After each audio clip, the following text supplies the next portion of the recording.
Yes, that seems to be working. Right, so similar crowd to last week. I was going to go a little bit deeper today and try to focus in a little bit more on virtue that we talked about last time.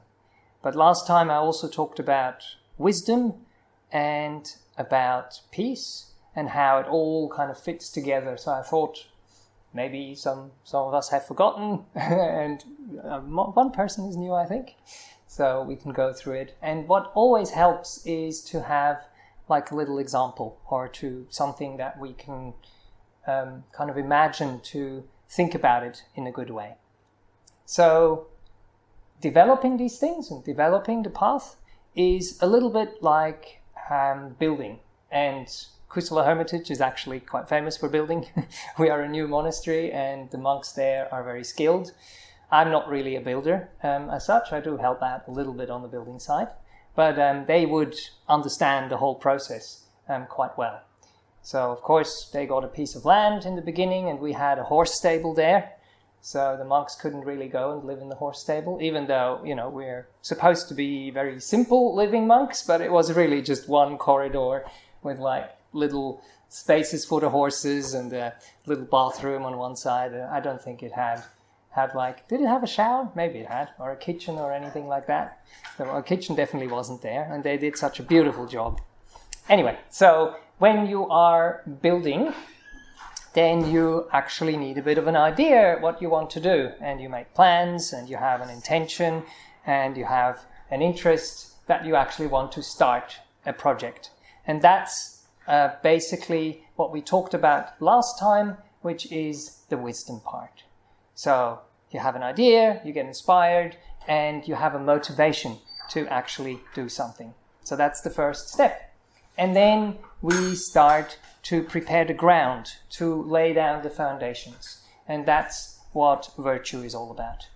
And virtue basically means to be a good human being, to be truly of the human kind.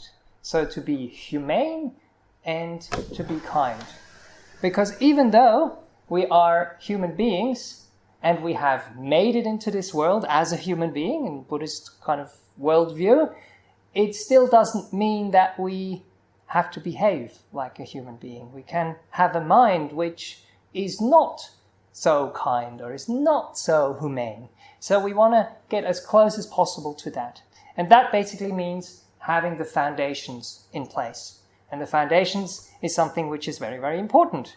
Because if you build on something which is not solid, then it doesn't really work. So the next part is then peace, stillness, meditation that we talked about. And that is built on those foundations. So you get your walls up and you get your first story up and you have already quite a nice building there. And then once that is established and once that is in place, then you can start to put a roof on it. So that is the wisdom part that comes again in. But this time it is the wisdom of your own experience. And of course you can just have like a little roof, or you can even have an attic, or you can even have like many, many rooms with a second story on top of that. But it all basically works together. So you have to do it in the right order. So today, I would like to focus in a little bit more on virtue though. And I don't know what you think about when you hear the word virtue. Sometimes we might have been conditioned in a way that we don't really like the word virtue so much. But one way to think about it, and the translation of the term, which is actually used in Buddhism, is often habit. And that's actually something I really like. Habit or nature or character, moral practice and Buddhist ethics. That's basically what the word Sila means. But nature and character and habit, for me, just have a completely different feeling to it. It's basically something you are developing, something you are cultivating, and something which is not really so personal how we often think about it in other terms. So one important thing that I also wanted to bring in, I brought some notes today because I wanted to get this right, is the causes and the conditions that we talk about in Buddhism. That's something which is also very important. But another word that could be used for causes and conditions is consequences. I think that's a word that we're probably quite familiar with. And for me, being a primary school teacher in the past, and, teaching little kids, I never had kids myself, but very often also when you are communicating to kids, when you just try to tell them this is bad or this is good, it doesn't really land or it doesn't really make sense. But if you can show what consequences certain actions have, then it might make more sense to them. So when we do this and that, it has these consequences. Do we want these consequences or don't we want these consequences? If it's negative consequences, then of course we try to avoid them. If it's positive consequences, then we actually try to develop them. So it's quite important to have a clearer understanding of this, because then we also stop talking about good and bad. We rather talk about skillful and unskillful. We talk about helpful and unhelpful. We talk about what is good in that sense and what is bad, but we give it a different flavor. So, habits, when I think about this word, what also comes in and what I find very important is habits are conditioned. So, habits are basically something which is programmed into us. And the programming kind of often runs its own course. So it's like with a computer. You program it in a certain way, and then it will do a certain task in that way. And we can actually think about habits in the same way. Because if we think about them in a different way, again, and take them very personally, then we can either really get down on ourselves when something doesn't work out and we think it's not good, or we can get too proud or really elevated about something when we think, oh, this is really good. But actually, it's just a skillful conditioning. And the conditioning doesn't just happen through us as a person, it also happens through the surroundings that we find ourselves in, through the culture, through the people that we are exposed to. So there is many, many different layers to this. And then it makes it much, much less impersonal, which is actually a very important thing in Buddhism. So when we then ask ourselves, is a person who does something bad a bad person? Is someone who does something good a good person? Maybe not entirely.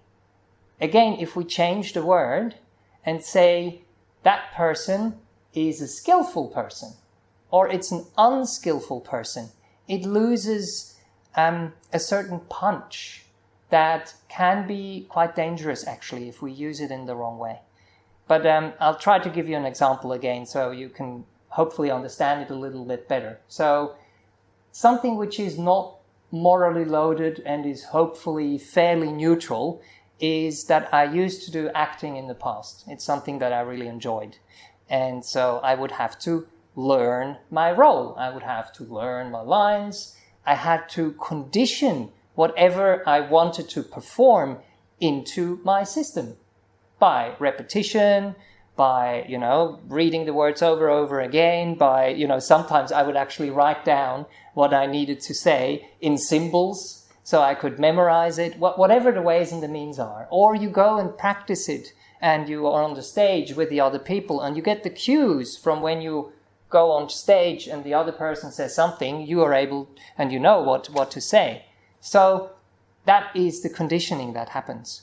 And you're not just conditioning yourself with your own lines. That was actually something quite interesting. Because I had a principal part in one of those plays, I would know what the other characters would say and what I reply to the other characters. So when one of them fell sick, my teacher said, "Oh, can you swap roles?" Because we had because it was a play for many, many months. Or no, for many months, that's wrong. But for a longer period of time, and it was quite a big play, we actually had two groups with two main characters, or I don't know how many were there, maybe 2 or 3 were, I don't know how you say that in English, doppelbesetzt, it's in German, which means you just have one role and you have 2 people who have learned that role.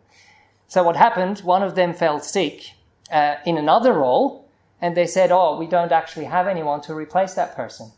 So the 2 of us who did the principal role, we said, "Okay, give us," I can't remember what it was, "give us half a day or give us one day off school, and we'll really go and learn those other lines, and then we could actually fill the other person's role." So even there you can see, even though I was conditioning myself to learn that one role, because I was exposed to so many other things, I also learned the other role at the same time. So that's what happens with habits as well. And then the other thing is, once I've learned it well, it was important that I could get out there when the performance was happening, and that I was in a calm and a peaceful state.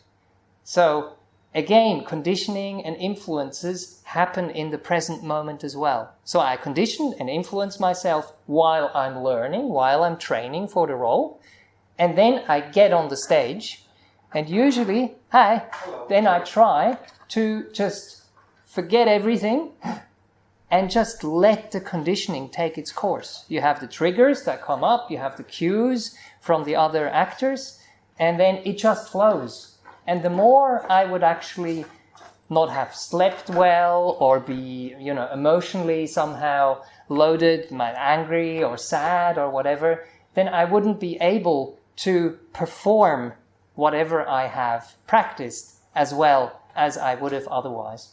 And that's basically exactly the same thing with virtue, if you can think about it in that way. It's something you have practiced for a long period of time. You have understood how it works, and then you practice and practice and practice, and then you get into a situation, you basically let go, you have the triggers arise, and the process takes over. And that's actually one of the good ways. Especially when you have developed good habits, they can run this way. When you have some habits that are unskillful or unhelpful or bad, as people would say, then you understand, I am not a bad person because this is happening to me. It's just habits that have been conditioned into my system from myself, from my surrounding, from the culture, from the media, from whatever it might be. And now I am just basically acting out the programming once the trigger arises. And that's something which is important to understand, because one of the strong habits that we can have is addiction. We can be addicted to certain things, and then we don't have the control over what's happening.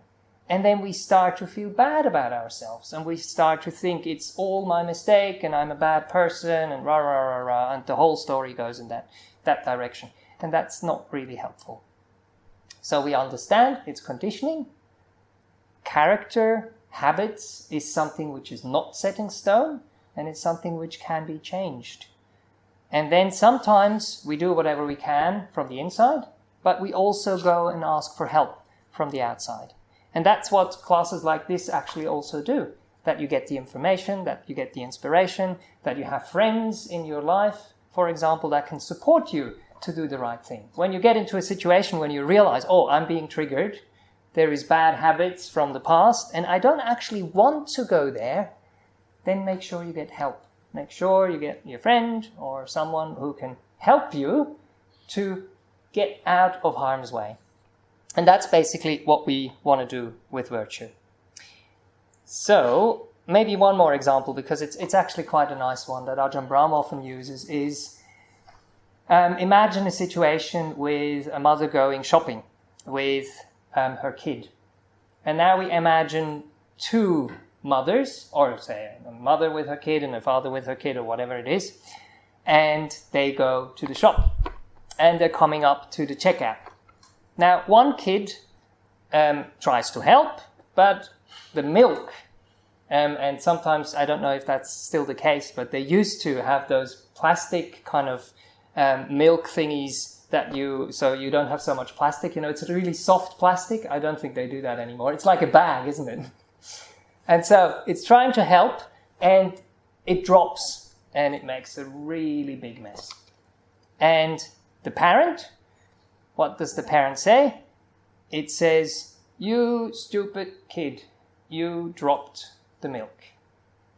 Then you go to another aisle, and similar situation, a parent with their kid, and now it's a jar of jam, and also they try to help, and it falls down, and one big mess. But the parent in the other aisle says, "What a stupid thing you have done."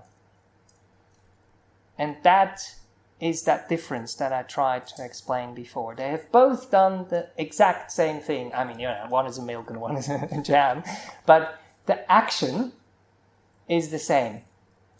But the reaction of the parent is skillful or not skillful. They understand the kid is not a bad kid because that happened. It's a behavior that wasn't very skillful and that you could call bad or stupid, but actually these things are not so useful. So, was I a good actor? Was I a bad actor? I was maybe a skillful actor, but it's just basically conditioning. So I hope you have a bit of an understanding now where I'm coming from. So now with that understanding, we want to make sure that the things that are unskillful, unhelpful, that we avoid them and we overcome them. And the positive things, we want to encourage them and we want to maintain them. And that's basically what virtue is. And it is helpful to understand what we think, what we say, and what we do. And with understanding that, we also need like a moral compass. And that's what we have in all religions. And I would just like to go through the one that we have in Buddhism, so you have a bit of an understanding what we call virtue in Buddhism. Some of you might be very familiar with this. It's 5 things. But again, please don't think about this in the wrong way. So these are 5 wholesome habits that we want to develop. And what we usually talk about first is what we try to avoid. But it always has both sides. So the first one is we avoid killing or harming any living beings. So that is kind of the negative part. But we want to make sure we don't get stuck there. We ask ourselves, what is the positive? What is the opposite of this? And the opposite of it is being harmless. It's being respectful towards life. It's being tender and having concern for all living beings. The second one is avoiding taking what is not given. So basically it means not to steal or not to exploit. On the positive side, what we are trying to develop is the habit of respecting the property and the sphere of influence of other beings. And property is one of those words which can mean many, many things. So a property is land. So we can also care for land and we can understand that the land belongs to the person or maybe even doesn't belong to a person at all. So we want to have custodianship for country, which is beautiful, that I've learned about here in Australia. It also means that we think about intellectual property, for example. So property is actually quite a nice word. So whatever we think another person cares about, let's see if we can take care of that as well. So we don't take it, we don't abuse it, we don't exploit it. Number 3 is avoiding sexual misconduct. So that means anything which is unlawful in the realm of sexuality. Adultery, being unfaithful or disloyal. But it also means abusing power, coercion, or exploitation in sexual matters. So that would be the negative part of it. But I always like to talk about it a little bit more wider, not just in terms of sexuality, but in terms of friendship, in terms of how we care for each other and how relationships should work. So what do we want? We want someone who is trustworthy, and we want to be trustworthy ourselves. We want someone who is loyal. We want someone who respects us and who we can respect. So that's the positive side of it. That's the habit we're trying to grow, to encourage. Then the 4th one is avoiding to lie. So the positive aspect of that is truthfulness. It also means being sincere.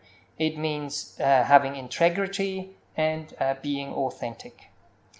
And sometimes when we talk about this, we also talk about speech in general. So the actual rule is just truthfulness. But it also means that we are careful with speech, that we talk in the right way, which means that we don't have divisive speech, which separates people, but we want harmony. We don't have abusive speech or harsh speech, which hurts people. And we try to make sure that we don't engage in too much gossip or idle chatter. That doesn't really have much meaning or doesn't really give much benefit. But it doesn't mean that you can't have small talk at all. If you want to be friendly and kind with someone, just have some small talk. It's not a problem. But you will realize at some stage, if you talk too long, you start to talk about negative stuff or about things that you don't really want to be talking about, then it's sometimes better to remain silent. And then the 5th one, which is maybe a little bit unique to Buddhism, but it exists in other religions as well, is avoiding alcohol and non-medicinal drugs. Basically anything which is intoxicating our minds. And why do we do that? We do that to make sure that our mind is not clouded and that we don't become heedless. So if you think of the example of me acting, that means I train, but now if I go and drink or I intoxicate myself with certain emotions or I'm just very unhappy or whatever, then I will lose all the training that I've put in place. And that's the same thing with this here. So all the other things that I have mentioned, even if we have the best of intentions and we take too much alcohol or we take too much of something which intoxicates us, all that goes out the window and we start to do things that we didn't actually want to do. So it is really important to understand that purity of mind, clarity of mind, soberness is something which is very important in Buddhism as much as we can master. All right, so that's basically what we talk about when we talk about the 5 precepts. I hope that gives you a little bit of an overview. Just a quick summary. It basically means being respectable, being kind, and being humane. It means 1, respecting life. 2, respecting others' property. 3, respecting relationships, especially in the domain of sexuality. Truthfulness, and then maintaining purity of mind, because we realize that that is actually something which is important. All right. Yes. I have one more thing, actually. I was just reflecting. I think, again, it was on the building site. We were doing something on the building site where you had to protect yourself. And so we got the PPE out. And, I had never had any idea about PPE, but now everybody, because we had COVID and everyone talked about the PPE, everyone knows what PPE is. But, again, of course, I have adopted it to use it as an acronym and to use it as an acronym for wholesome habits. So the P stands for protection. So we protect ourselves, but we also protect the people around us if we are a virtuous person. And we are basically giving the other people a gift. We're giving ourselves a gift. And what is that gift? It's the gift of fearlessness. We don't have to be afraid when we go somewhere because we've said something bad or we lied about something. We just feel good about ourselves in that respect. Or we don't have any regret. So that protects us in that sense. I talked about this a little bit last week. Then the second aspect we talked about as well, which is peace. So you have no agitation, you have no remorse, you have no regrets, and it basically calms everything down. So protection, peace, and then the last one, E, is energy. So that's the energy which comes from purity. The energy which comes from purity is joy, is happiness, and is peace. And it is basically something which does spread, just like the virus does. But it's a happy virus, and it's a good virus that we all should get infected with. And it's the same thing with habit. So often when I talk about habits, and I just put that word in a room, people always think about bad habits. And, I have this bad habit, and I want to get rid of this habit, and habit is bad. But hopefully I could show you today that habit isn't bad, or it isn't good. It's just how things work. And we can use them to our advantage. So when we understand what unwholesome habits are and what wholesome habits are, and I hope with the 5 precepts I've given you a little bit of an idea, then we understand what to avoid and what to develop. Okay, so that's a few words, a few more than usual for you tonight. But I hope that is useful to, again, what I was trying to do these last 2 times, putting everything into perspective and giving you a little bit of an overview that what we do here is not just meditation.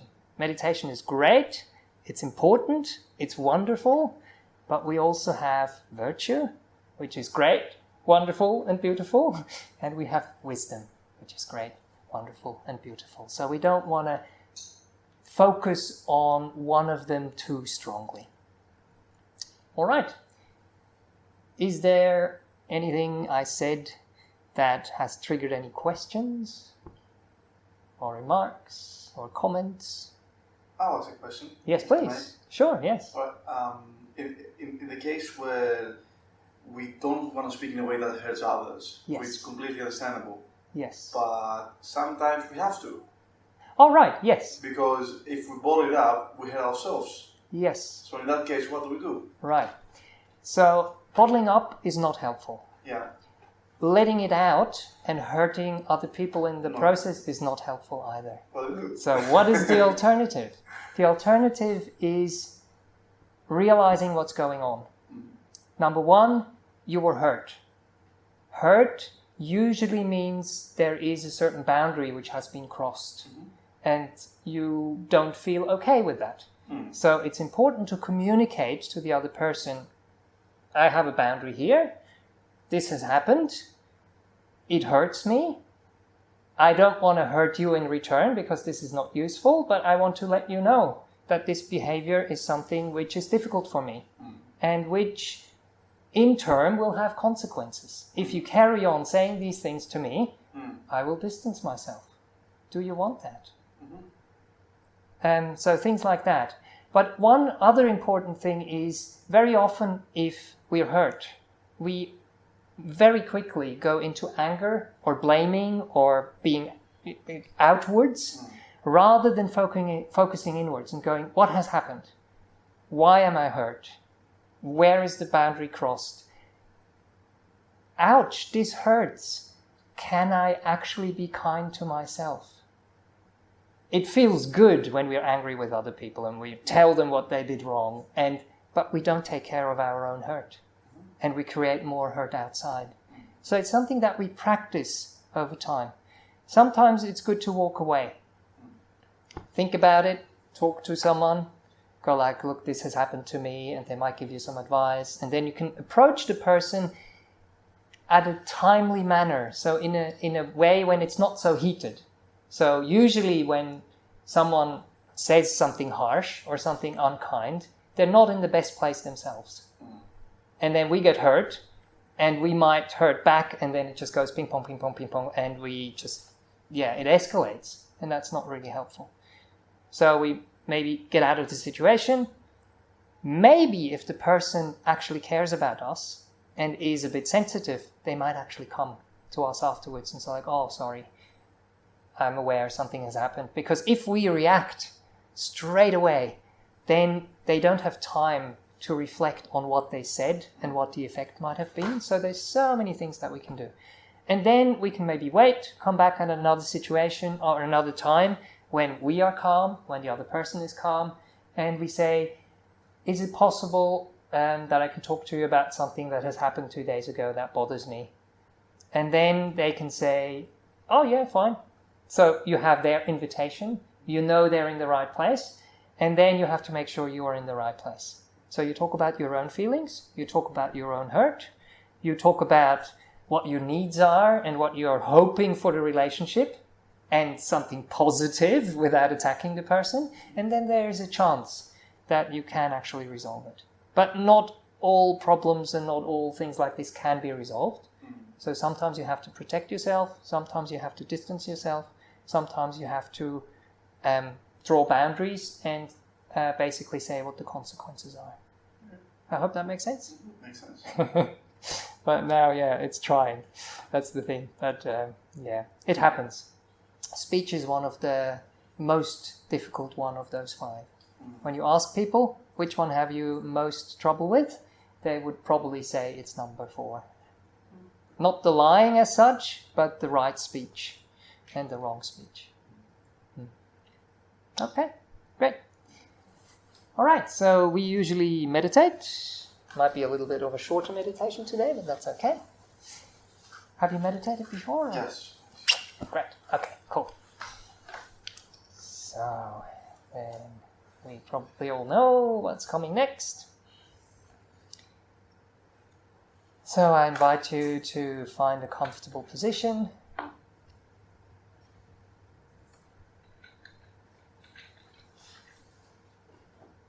And then let's cultivate another wholesome habit. Meditation is a wholesome habit.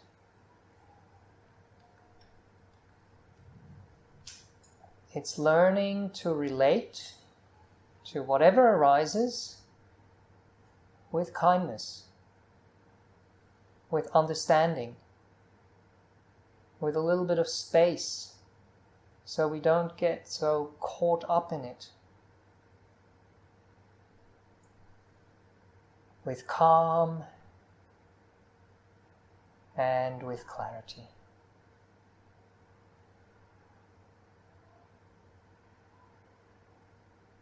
So if you haven't already closed your eyes, please feel free to do so now, so that we can start our journey inwards, where we learn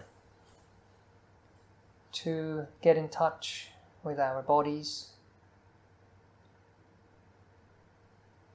where we learn to get in touch with our emotions and with our thoughts. That's basically what becomes speech when we're out in the world. And then we can also get in touch with our intentions, with our motivations, with our wholesome and unwholesome conditioning. That's also what is happening in the mind. And then from our minds spilling out into the world.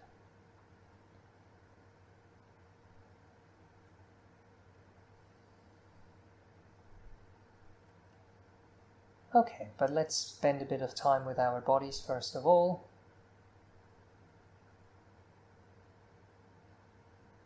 Maybe do a little body scan.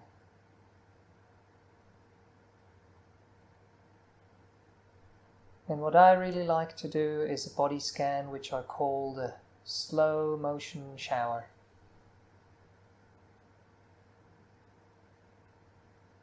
So imagine you're standing under the shower. and you're having water flow over you in slow motion like in the Matrix. And the water represents two things. It represents awareness, which means being awake, being present, being interested, being here.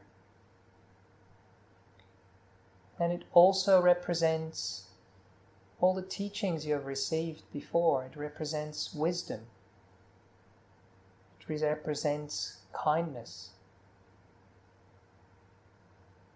It represents all the beautiful attitudes you have practiced and trained in the past that can now do their work. But they do it effortlessly. And if those two things work together, then what happens is relaxation. What happens is ease. What happens is rest. That's the consequence of the causes.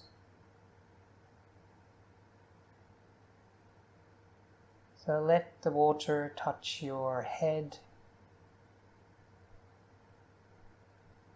See if you can actually feel it.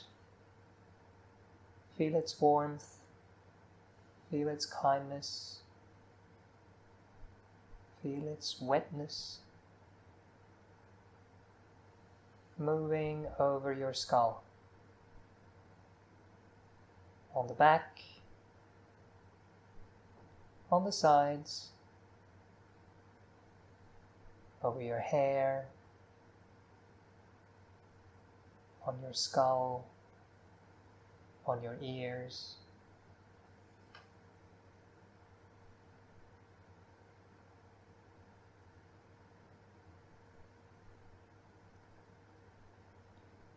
Let this awareness and kindness also touch your forehead. Gently flow over it, onto your eyebrows, over your eyelids, onto your nose,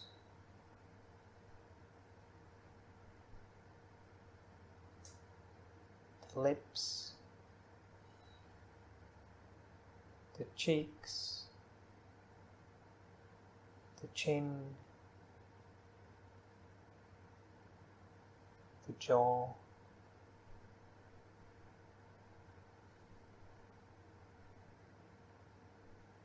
there's nothing really you have to do. The awareness and the kindness are the causes for relaxation, are the causes for joy.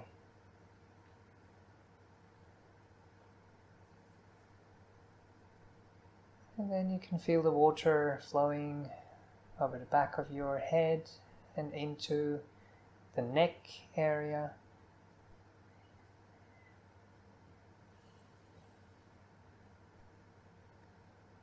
The back of the neck, the sides of the neck,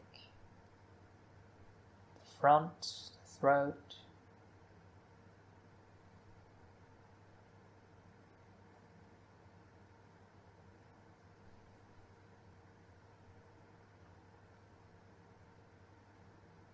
Just being present and being kind.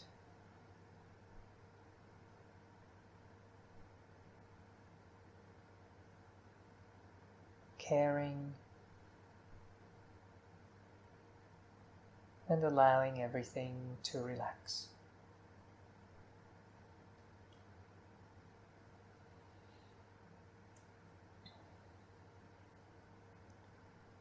Whenever you feel that you can slightly move or shift your head or your neck to make it more at ease, please do that. That's the kind thing to do. Because as you move through your body and as it relaxes, it also kind of settles, and you can encourage it by allowing it to settle in the most comfortable way. And then we move into our shoulders. Again, sometimes good to move the shoulders around a little bit and allow them to get into a posture which is good. And then letting the water of kindness, of presence, of genuine interest flow over them, flow into them.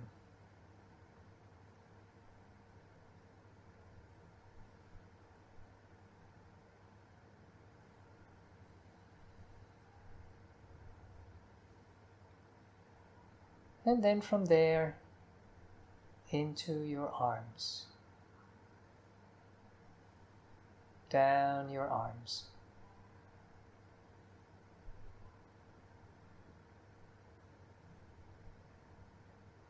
See if you can feel the flowing water like a circle going down your arms, left and right,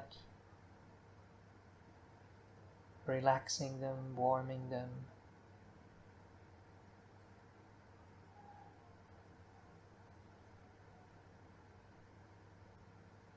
Reaching your elbows,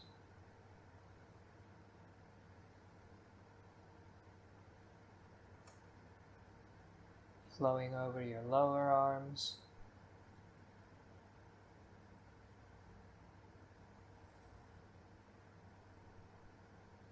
into your wrists,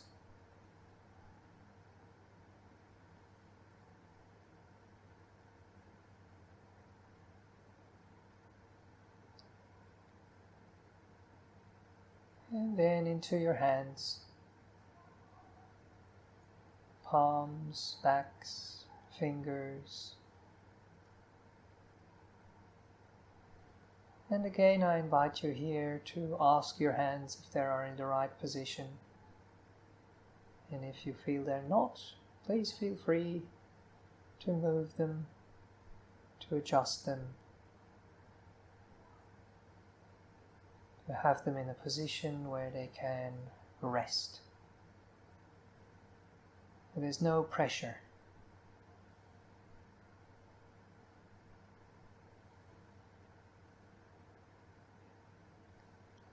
And then here I often invite you as well to feel the effect on of the water, not just on your skin, but also in your muscles, in your sinews, in your joints, in your bones.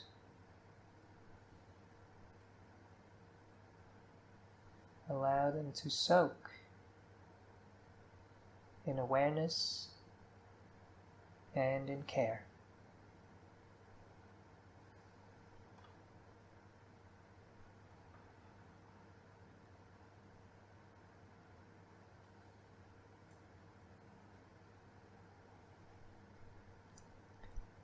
And then allow the water to touch your chest, to flow over your back, from your armpits down on the right and the left.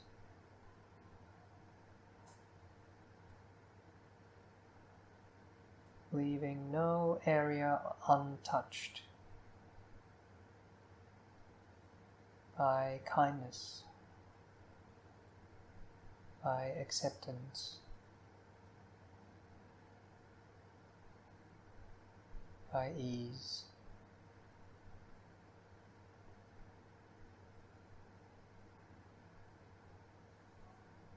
Flowing over the middle part of your back,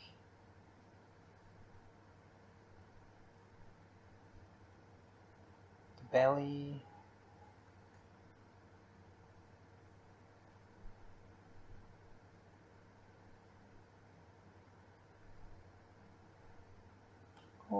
way down to the hips and to your buttocks.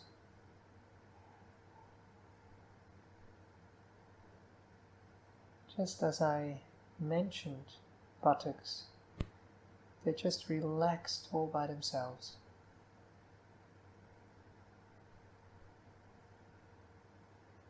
Causes and conditions. Relaxation is something which happens. It's not something you do.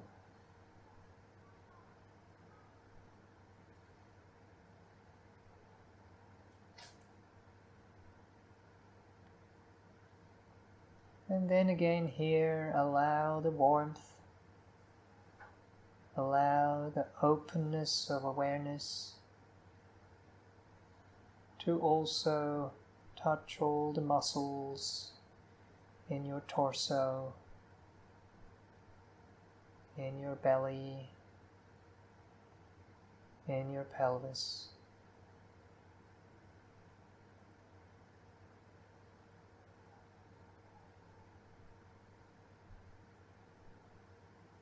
Things like your diaphragm,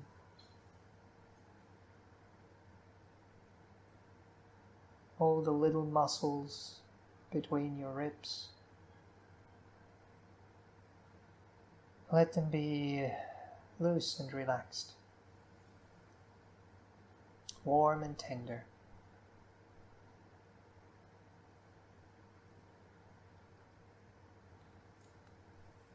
Muscles in your stomach, in your digestive tract.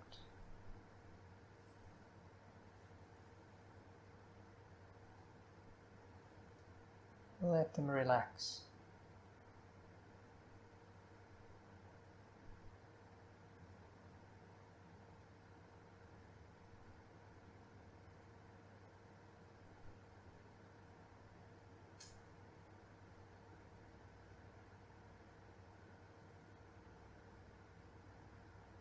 And then again, all the way down to the bones, your rib cage, your spine, your hips,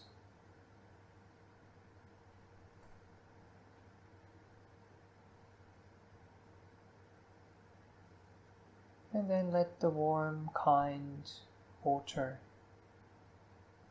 flow into your legs,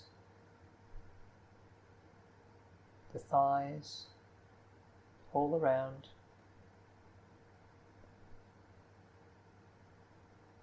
Over the skin and under the skin.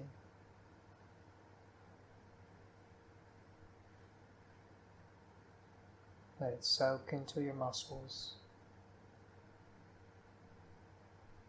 soak into your bones, soak into your joints, up at the hips, but also in your knees.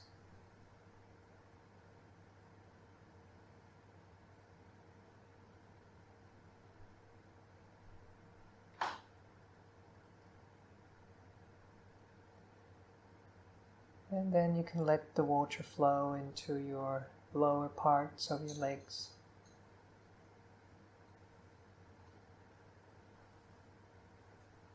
All around.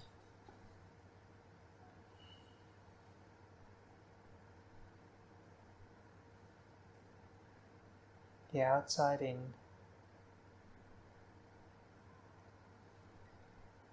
But then also soaking up the warmth from the inside out.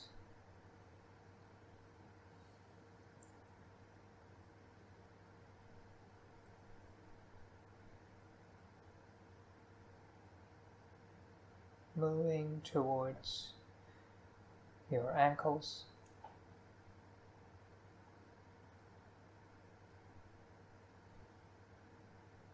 into your heels,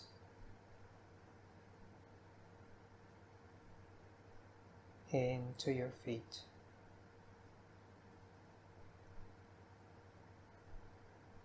into your toes.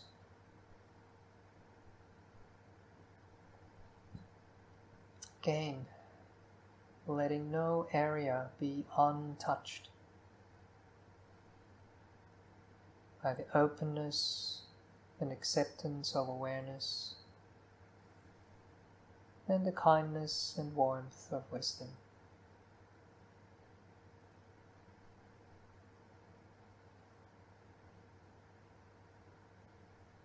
Of understanding,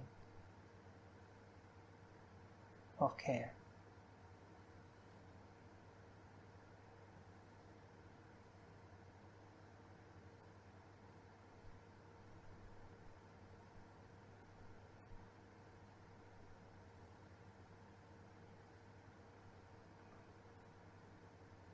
And then you can feel your whole body.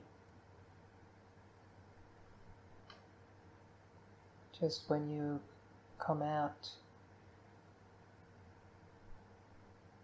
from a shower or from a bath,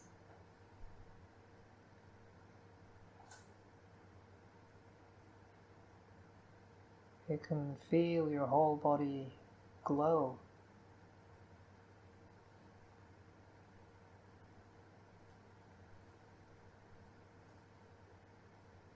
Happy and content with relaxation and ease.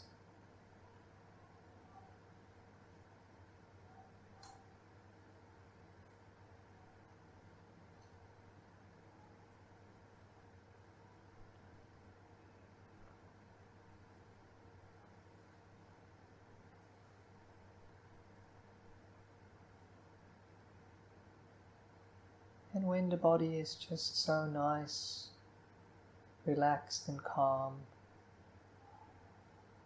you can allow it to fade into the background. And you can allow this kindness, this wakefulness and awareness to soak into the mental world,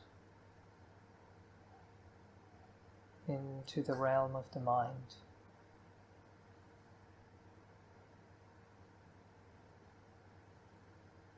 Where the thoughts and the emotions pass through.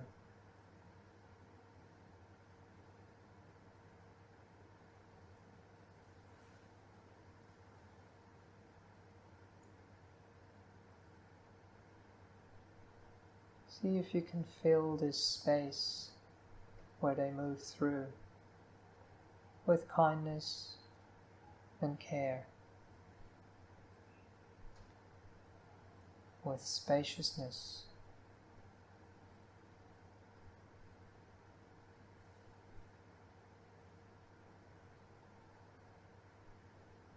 with watching but not interfering.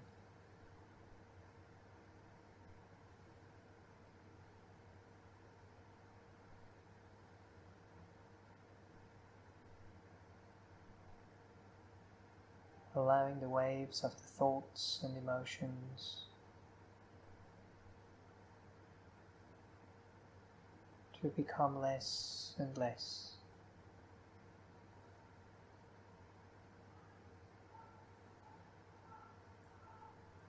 To settle,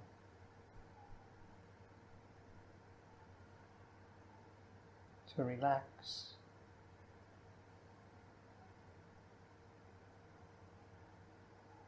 And to become smooth.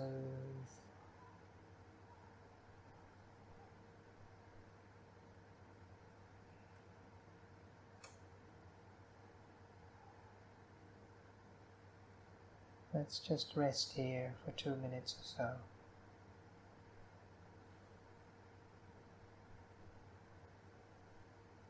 Allowing things to become as still as possible.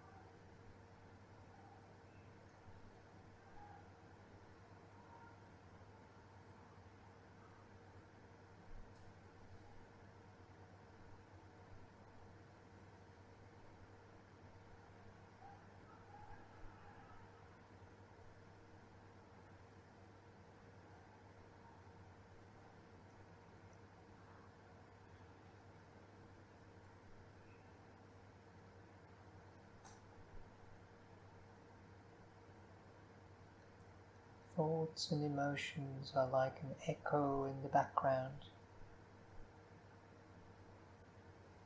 And that sounds are also like an echo in the background. We can just allow them to pass through.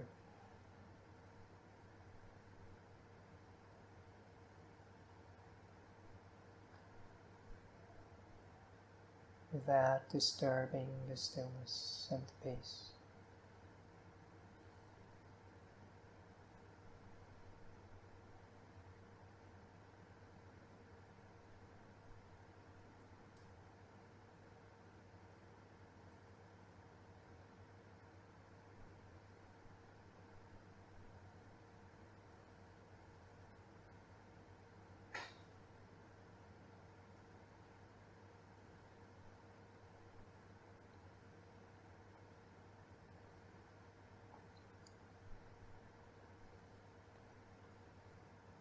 And then let's open our hearts to allow the stillness and the peace to take refuge there.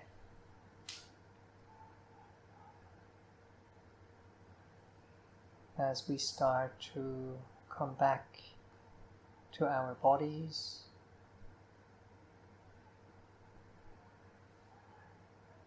to the sensations in our bodies,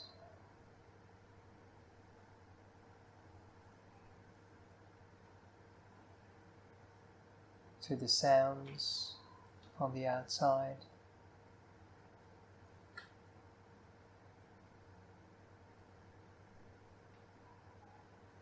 and then let the sound of the singing bowl take you gently out of meditation.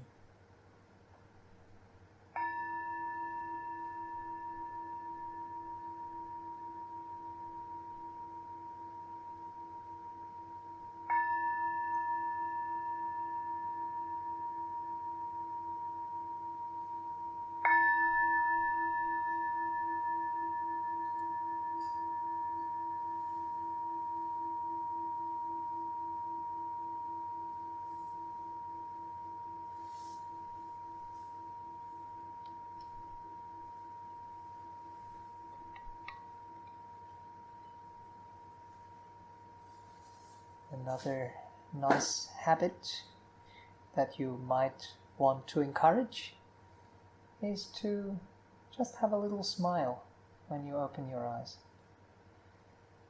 Kind of acknowledge the relaxation and the ease from the inside and to carry it out into the world.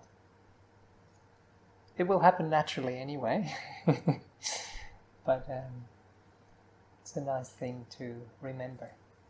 And it's something you can remember during your day as well.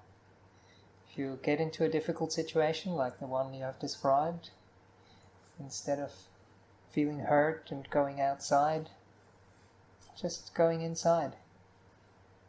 Remembering that this is part of the human experience, that we will sometimes have these things. And just have a gentle smile like all the Buddha statues have. There is laughing Buddhas, I know, but the actual peaceful Buddha statues, they always just have this tiny little smile on their face. And I think that it is the smile of understanding. It's the smile of wisdom. It's the smile of kindness. And when we can bring that into our day-to-day life, then we will also bring some mindfulness, some distance, and we'll be able to navigate through difficult situations in a much better way, in a much more skillful way.